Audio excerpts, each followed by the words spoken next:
Should America have more than a two-party system? Well, Elon Musk and 5,630,000 people believe we should. Today on The David Rutherford Show. What's up, everybody? I am super fired up to be back with you. And today is a question that I think most people have been on and off about since the history of political parties in the United States. And that's whether or not we are done with a two-party system.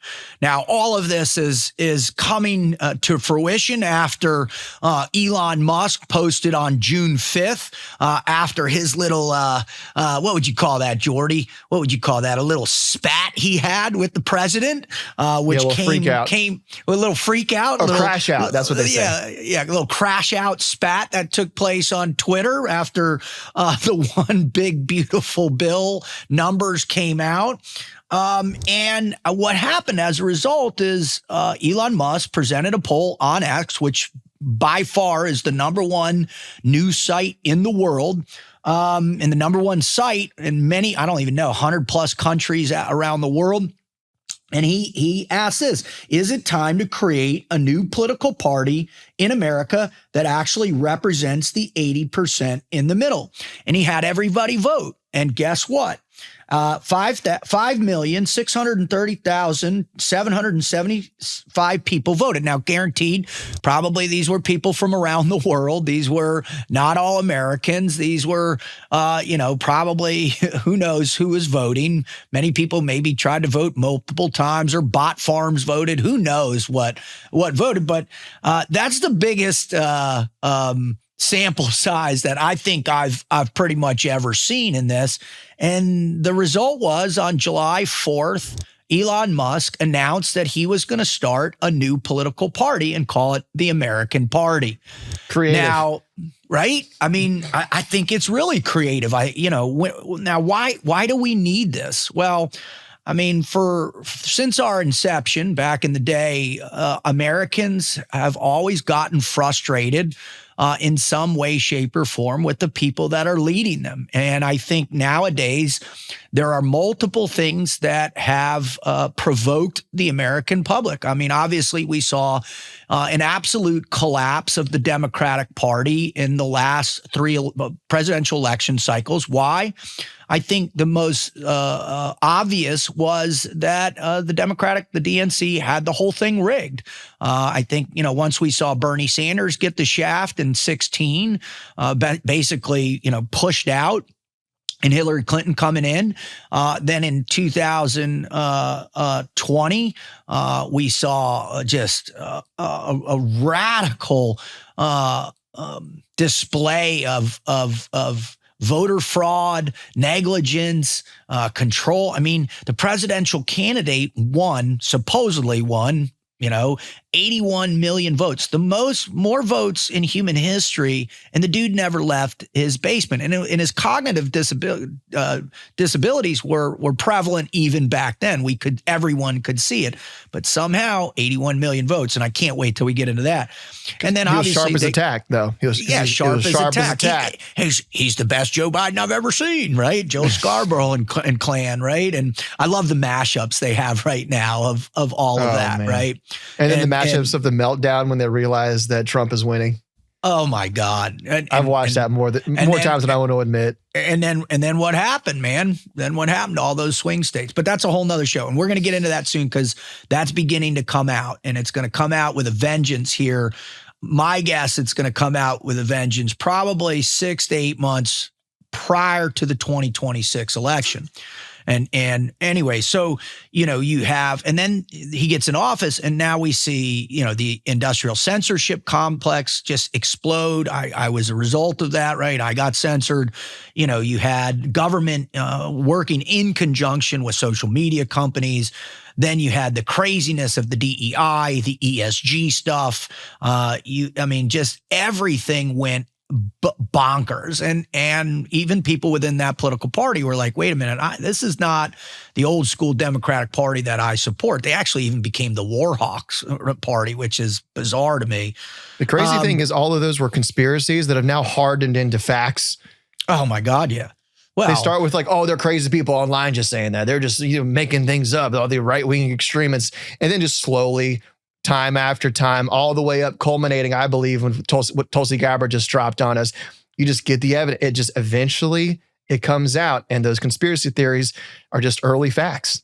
well, that's what I'm saying. And I think that's ultimately what begins to provoke the idea of a new party, because within the party system, they're basically loose coalitions within the system, within the two main systems themselves, and then people become disgruntled and begin to emerge. Like what we've seen. We just did a show recently. I hope you all listened intently to the MAGA split and what's taking place, primarily as a result of what we're seeing with Elon Musk, the Doge cuts becoming solidified, cuts in spending, all this stuff.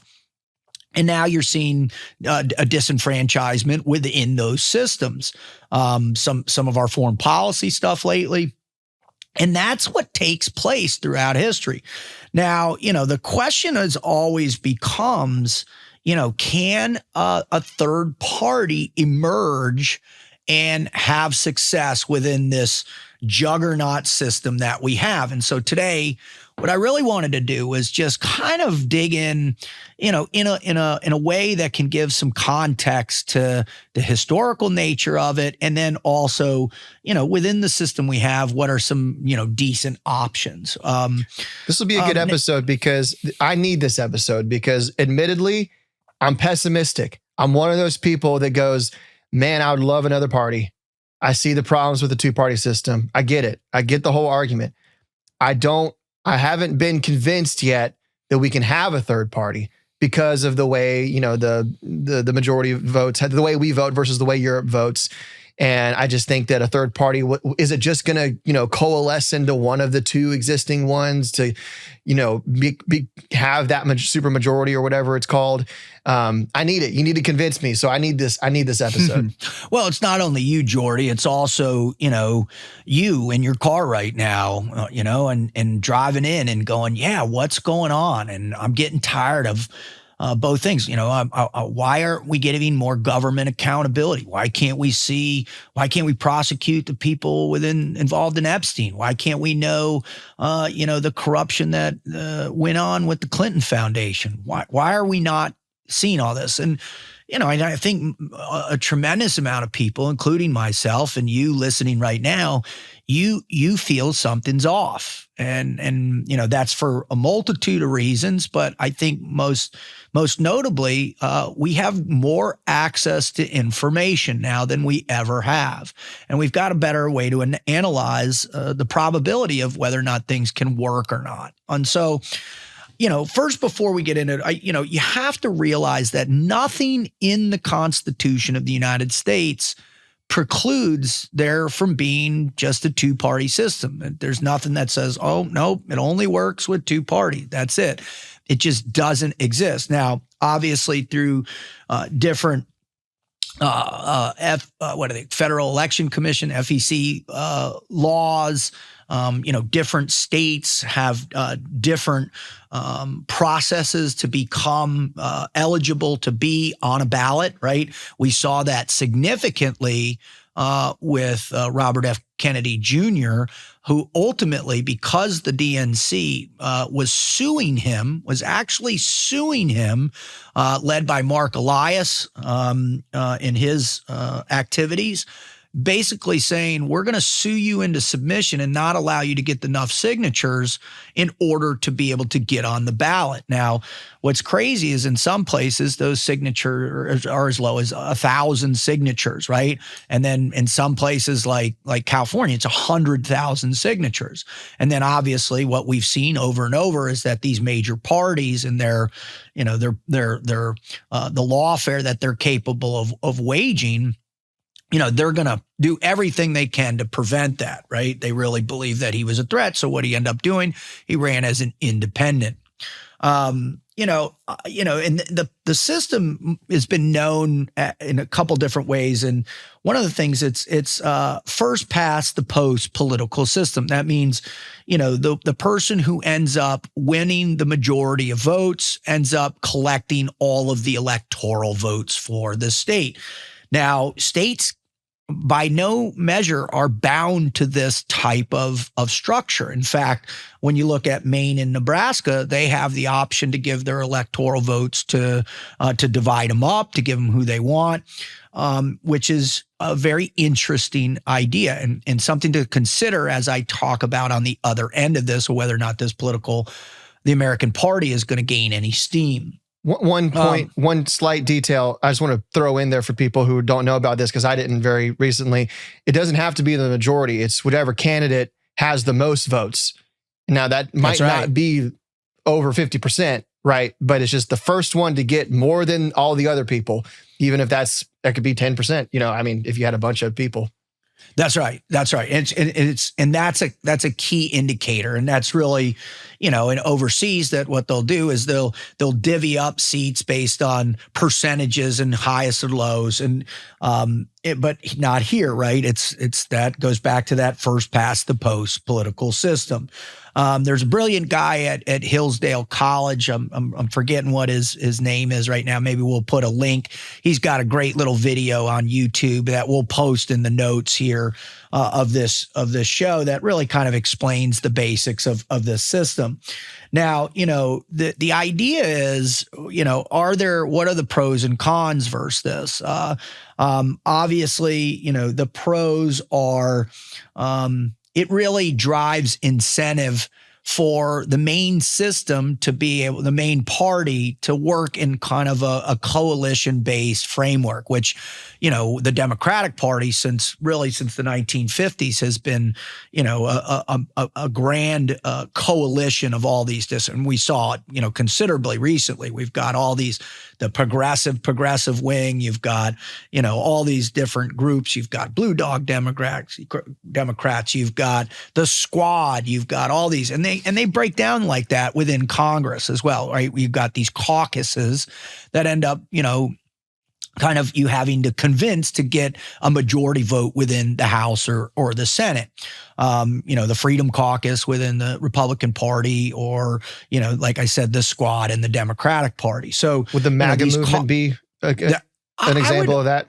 Well, nothing has been quite formalized when in either one in the House or the Senate as a particular MAGA movement. And I think, the Freedom Caucus is kind of the root cause. You've got Eli Crane in that group, who, another team guy who's got some great interviews that he did with Sean on his show, which I highly recommend you check those out if you're listening. And so you have this kind of caucus-based, coalition-based thing. And even in the Republican Party, as you have, traditionalists in the party, you have Tea Party, kind of old school. Yep. Oh my God. You've got Tea Party members, neocons. That's great. Foreign people. And I think it really kind of divides. Those probably aren't official though, right? Well, I think the Tea Party tried it at its hand to be, its own party, as kind of an offshoot of the Libertarian Party in some capacity. But they, the challenge is funding, right? And that's really where it becomes substantial, because you're in these massive races against these juggernauts with, all these different, the DNC, dude. Good luck. Well, you look at like the grassroots aspect of what Act Blue was able to accomplish, right? And you had millions of these voters, Democratic voters from this wide variety of this coalition that were giving on a regular basis, $5, $10, $15, $20 every month. And then it became this juggernaut. Now, I will say, to the great work of Mr. James O'Keefe and, oh my God, our OMG Media, his company, he did this wonderful expose that really discovered that Act Blue had been compromised, right? Was it a date? No, was it another he date? actually, no, it's wild. He actually showed up at these voters in rural Virginia, would show up to these old people's house and say, knock on the door and say, "Excuse me, ma'am, I'm a journalist, but have you donated to Act Blue?" And they'd be like, "Oh yeah, I donated." And, and he's like, well, it says here that you donated $125,000 over the last 3. And they're like, "Oh my goodness, I'm on a fixed income. There's no way I could have done that." Oh my gosh. Oh God, it's the the corruption in this thing is substantial. And what many people believe is those donations were hidden, and they were foreign donations coming from China, coming from the Middle East, coming from all over the place. But that's another part of investigation that we need to get to the bottom of as well too. And the other cool radical thing about within one of the coalition aspects, the BLM movement, guess who ran and controlled BLM's funding and fundraising? Act Blue. So when you went to BLM and donated to BLM, that money went to Act Blue, which was the fundraising juggernaut of the Democratic Party, right? Anyway, Dude. so we need an NGO, dude. That's what we're missing. We need to get us an NGO. Well, they're already in there. What are you talking about? There's all these religious NGOs that we saw in the last component, right? Where you had one NGO, a Christian-based NGO in Texas, I forget where it was. They went from annually getting about $40 million a year, $45 million a year, to $250 million a year, and that was through government funding. So what do you have? You have essentially them bringing in all these illegal aliens. Well, what is part of the process of that?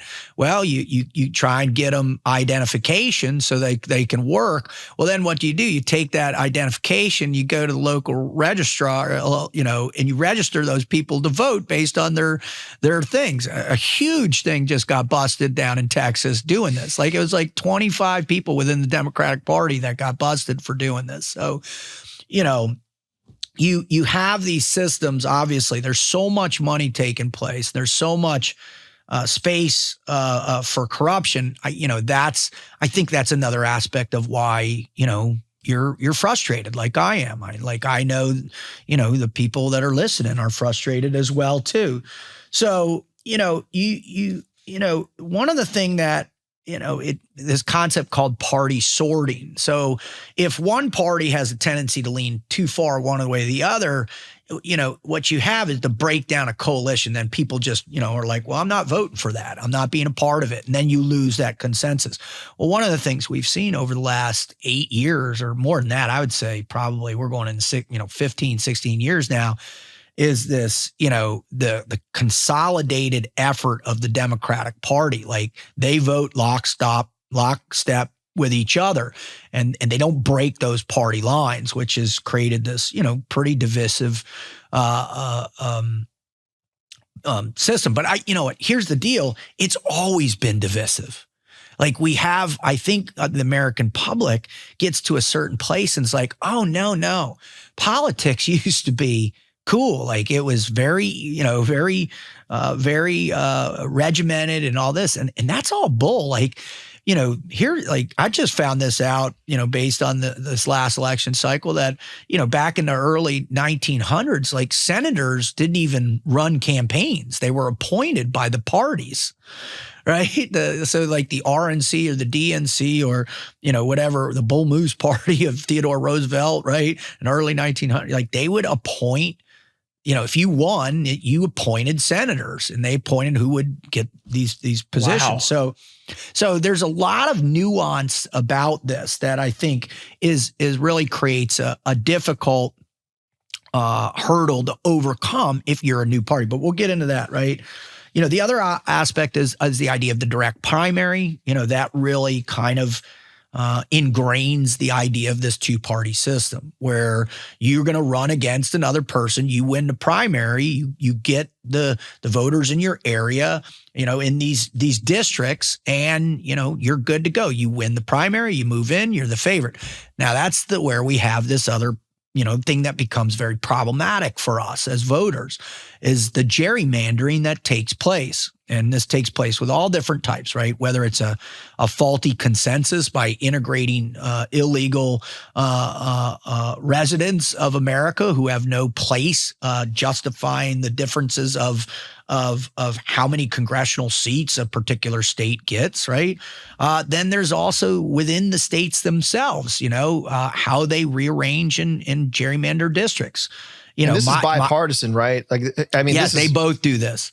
Right. They both do this, right? It benefits them. And it's obvious, it comes out that they have discussions about this thing. Well, we'll give you the west side of Boca, or we'll give you this little piece over here of Kissimmee, or, and we're going to move this. And that's what you're doing. You're rigging your area to make sure that you get enough voters so that you're never going to get primaried, right? You're never going to have some candidate come in and overwhelm you who's from a different party. And that's how this whole system works. I think let's just take a break from this, and let me just give a kind of a brief summation of the history of parties in America, right? And let me just give a kind of a brief summation of the history of parties in America, right? I think the first party system really originated. Everybody's familiar with the wonderful Broadway play called Hamilton, right? And the Federalists, and what was interesting is this is the part that I think people need to think about if they start to think about third parties emerging or whatever, is what are the core issues for Americans, and what have been those core issues from the beginning? And so what did Hamilton and his people, what were they supporting? They supported strong central government, a national bank, right? Commerce and ties with Britain. It was funded by the wealthy elites and commercial interests, all right? It had early victories with President Adams, right? But declined after the War of 1812. Then here was an interesting one, and many people don't realize this, but the other party at the time was called what?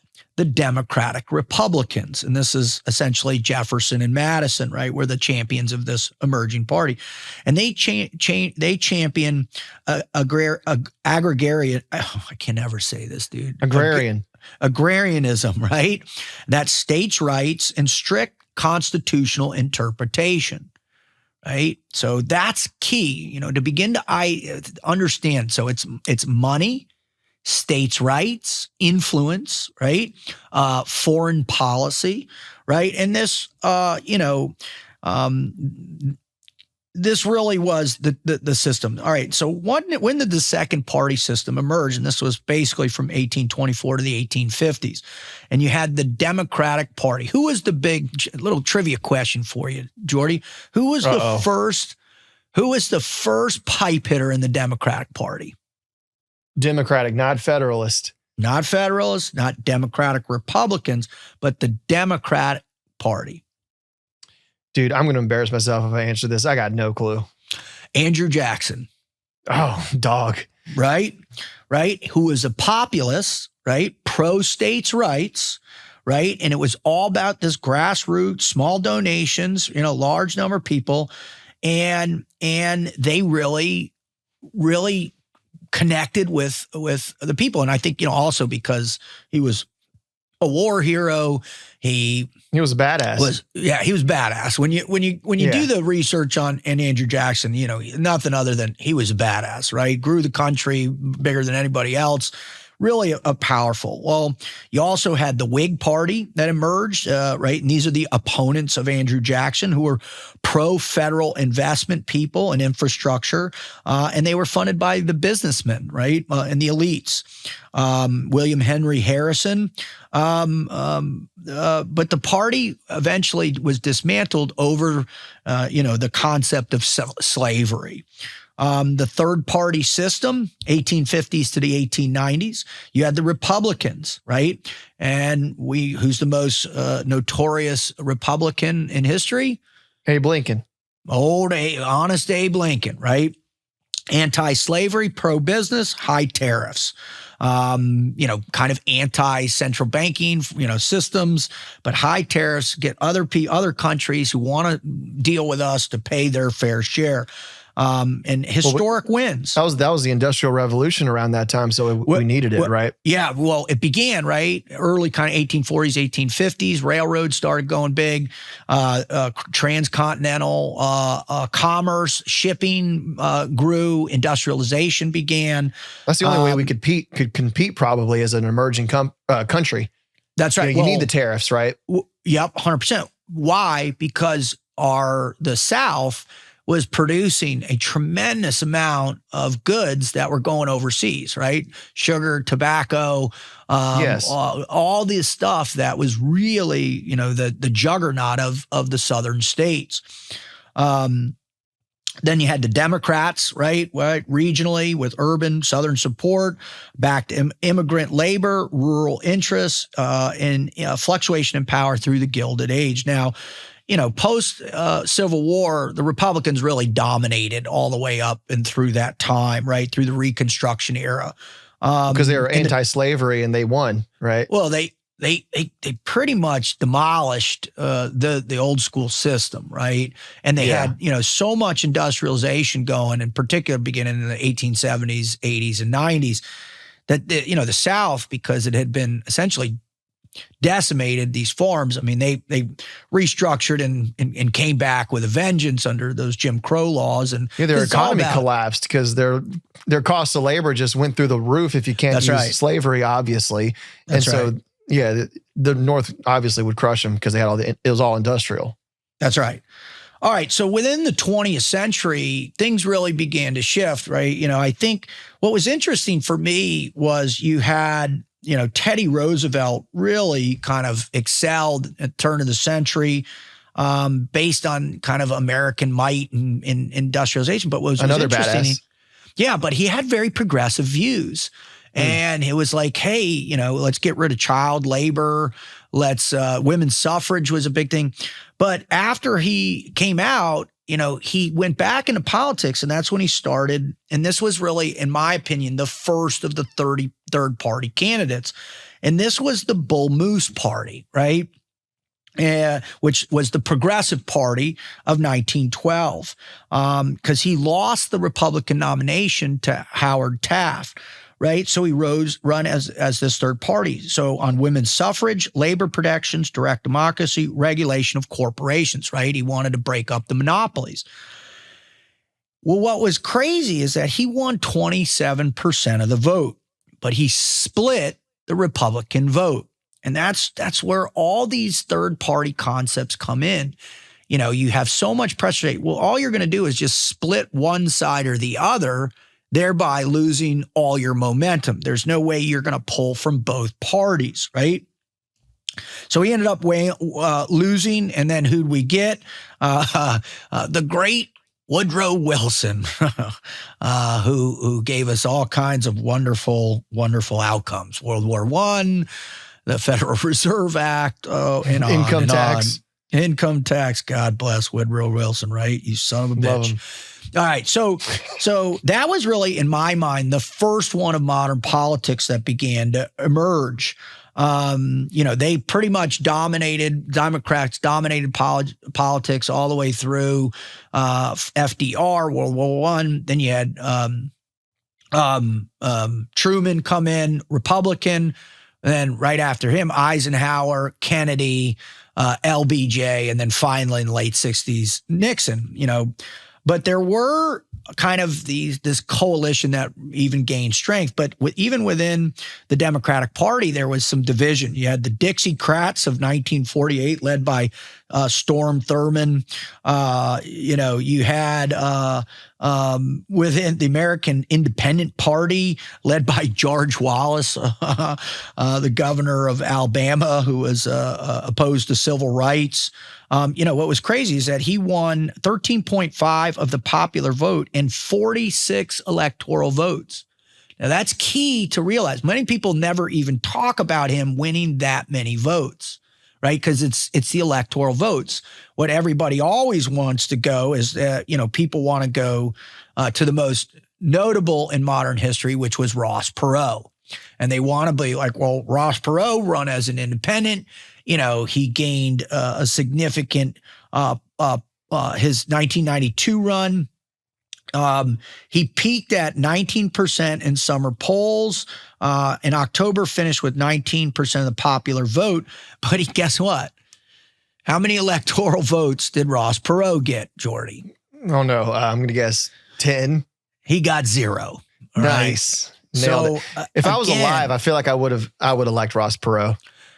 I'll tell you what I did. I really did. I mean, I thought he was sharp. He used to do these really awesome, like, commercials where he would take graphs and he'd explain everything. I've seen his famous thing about him explaining all of that, like the spending or the debt or the Federal Reserve. I mean, it was like he was super wealthy, right? And so he just bought this time. That's right. And he was like, here you go. We're going to do a college lecture real quick on how this works. Dude, that's awesome. I wish people would do that. Well, people resonated with him, right? Yeah. People were like, yeah, we're sick of the spending. We're sick of the bull. We're sick of all this that's going on. The war's going on. We're sick of all this. And he was able to strike a nerve, right? And, he was a populist, a centrist, right? And he called it the Reform Party, basically.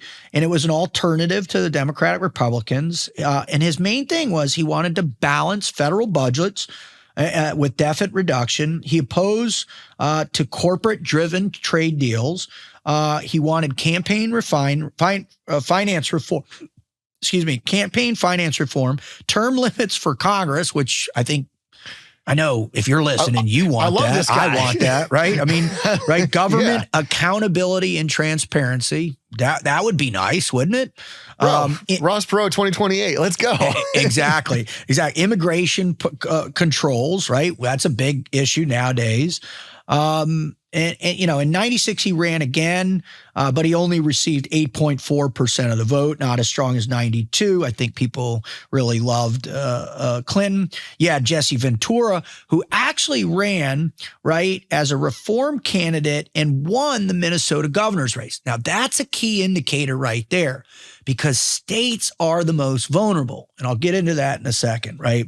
And finally, you had Pat Buchanan, John Hagelin. You had a couple Green Party candidates in the past, but really the last substantial one was on a presidential was Ross Perot and Jesse Ventura as a governor.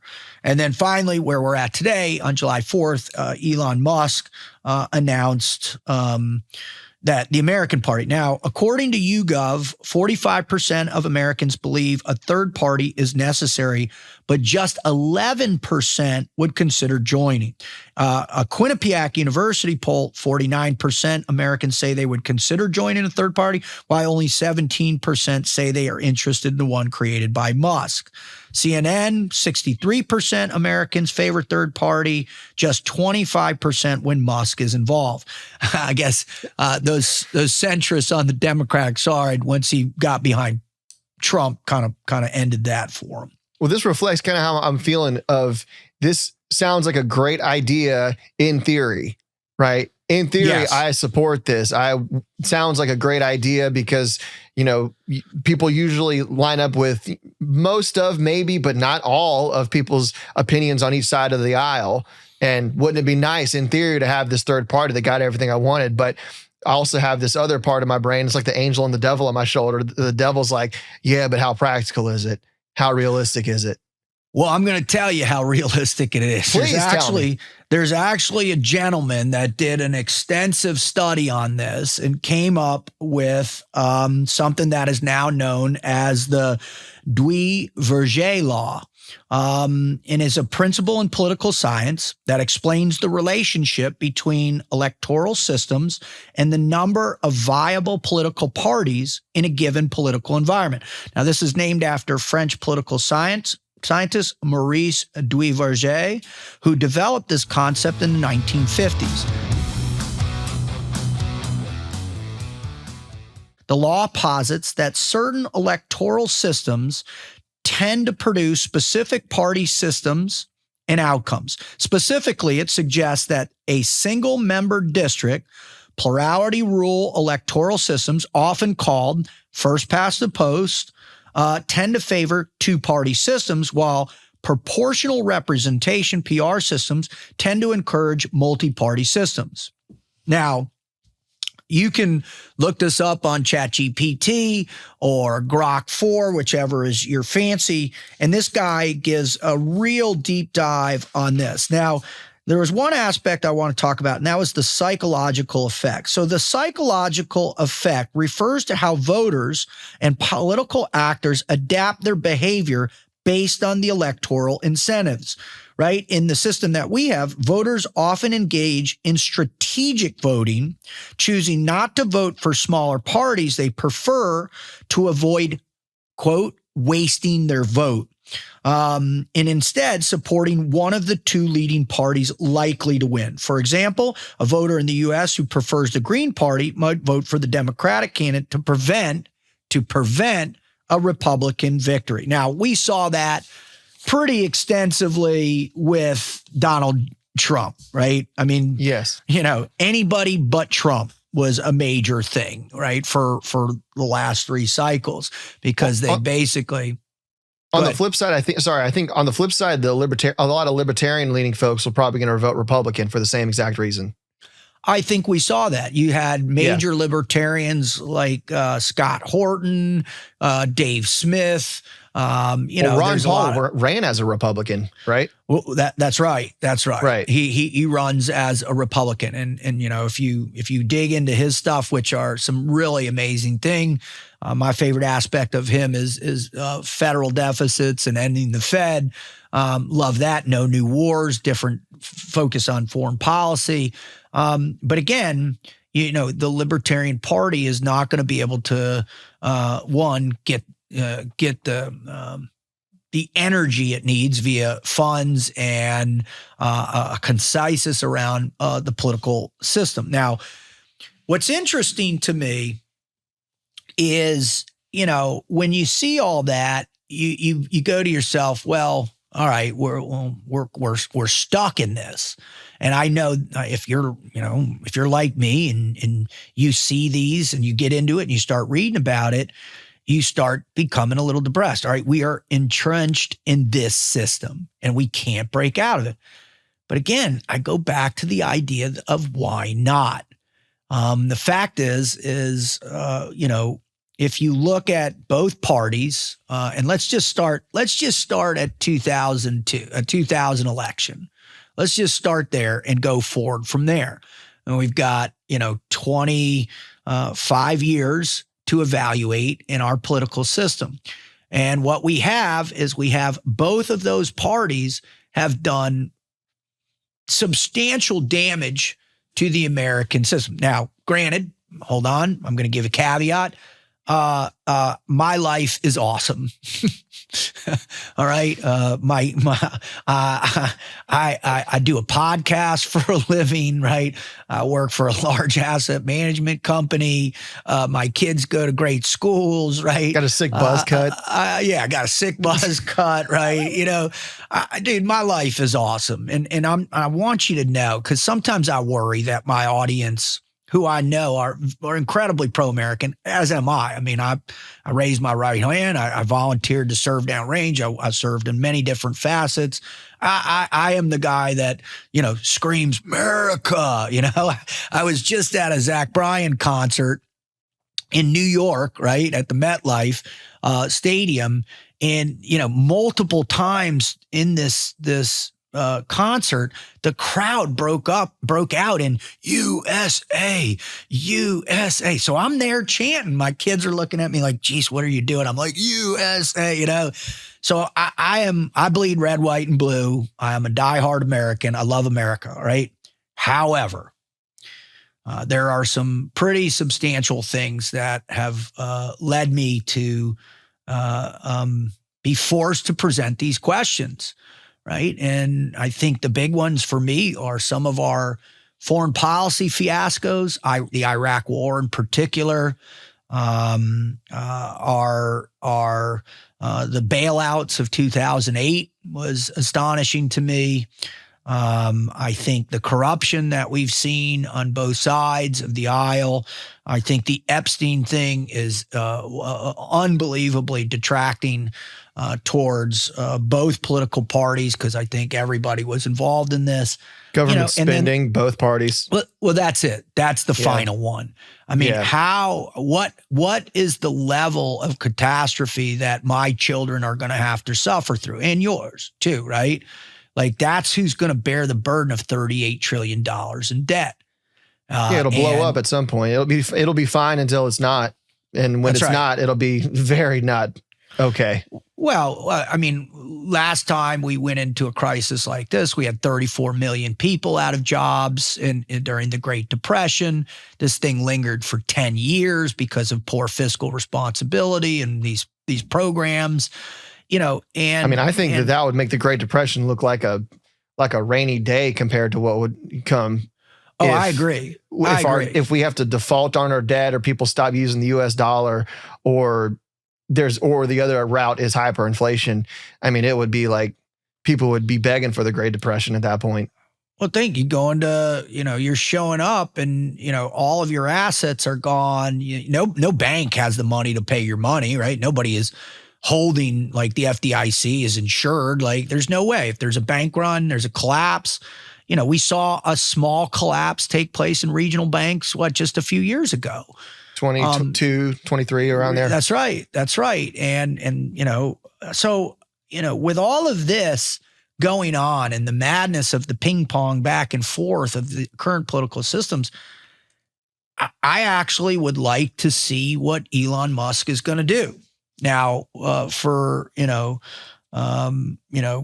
my little fun things I like to do at night when I'm sitting at home, I asked, all right, Grok, how would you run this political party and what do you need to do?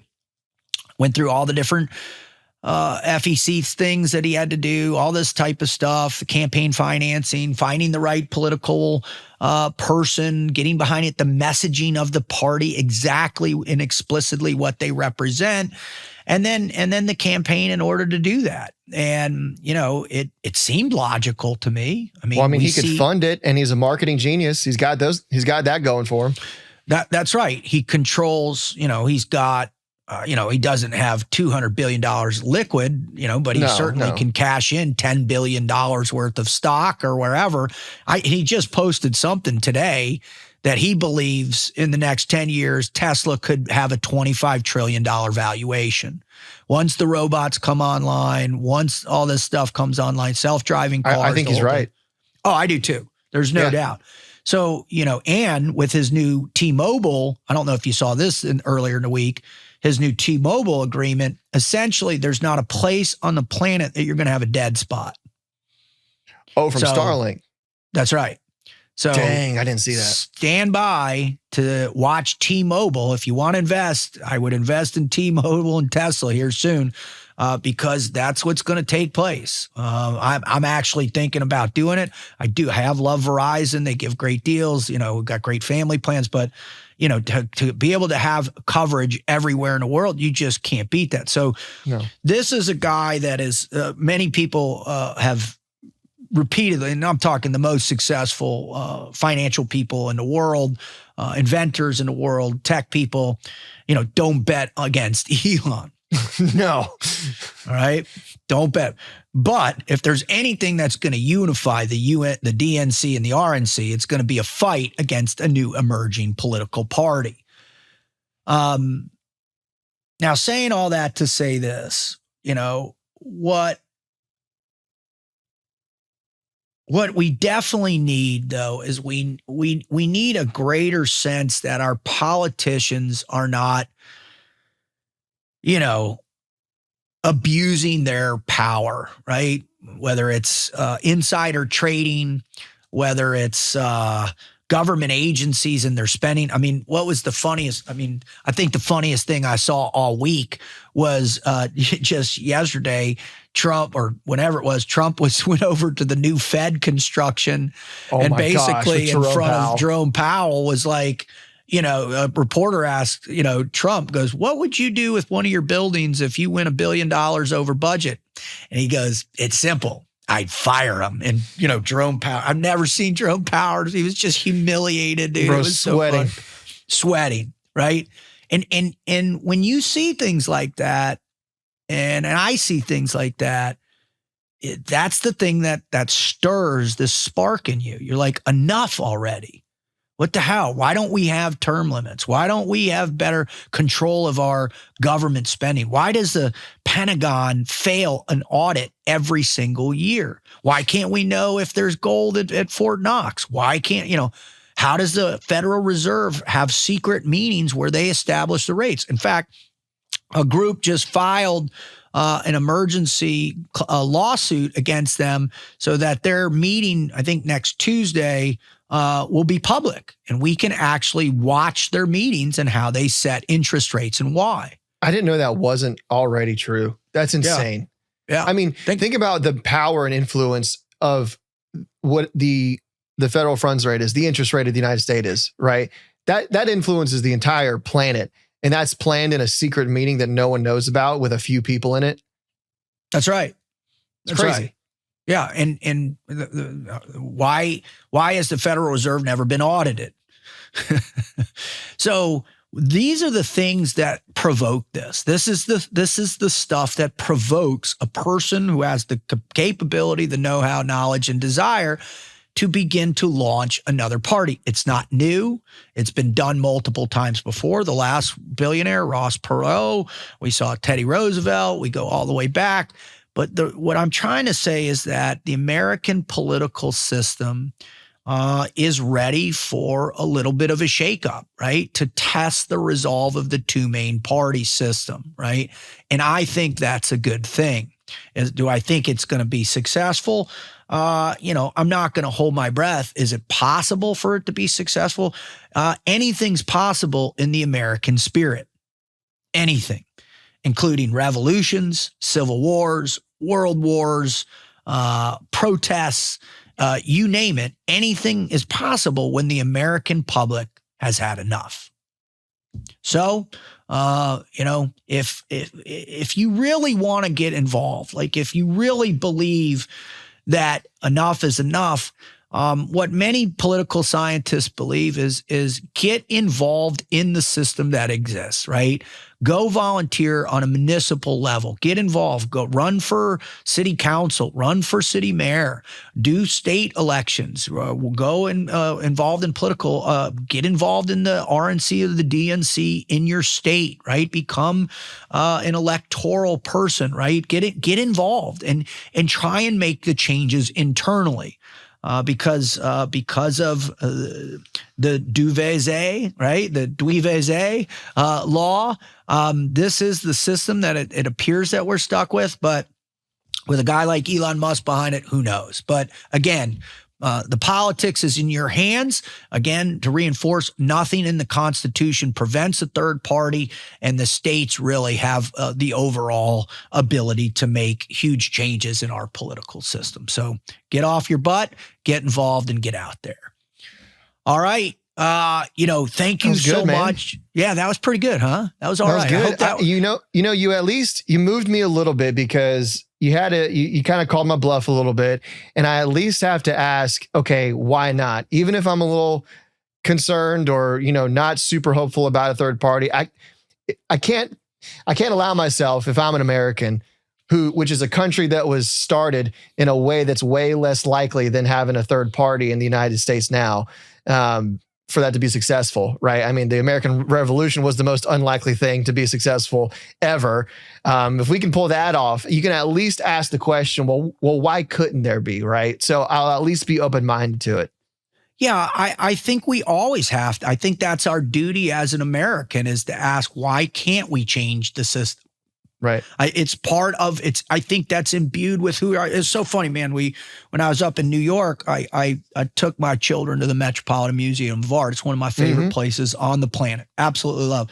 And I went into old American art, and I was going through all the different hallways, and I'm looking, and I turn, and I see it, and we walk out, and there it is. There's the giant painting of Washington crossing the Delaware, right? Yep. And I'm sorry, I'm blank on the artist right now.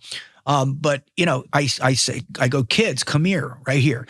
This is the representation of who you are right here. It's a bunch of farmers with, pitchforks and beat up old rifles. And some guys didn't have shoes. They had, they wrapped their feet in burlap, and they're crossing the icy Delaware, and they go kick the asses of a bunch of mercenaries. Right. And that was the change of the entire thing. Had they lost that assault, it was over. We'd still be British, maybe, or something else. Who knows? If they allow themselves to think about, hey, is it likely that we win?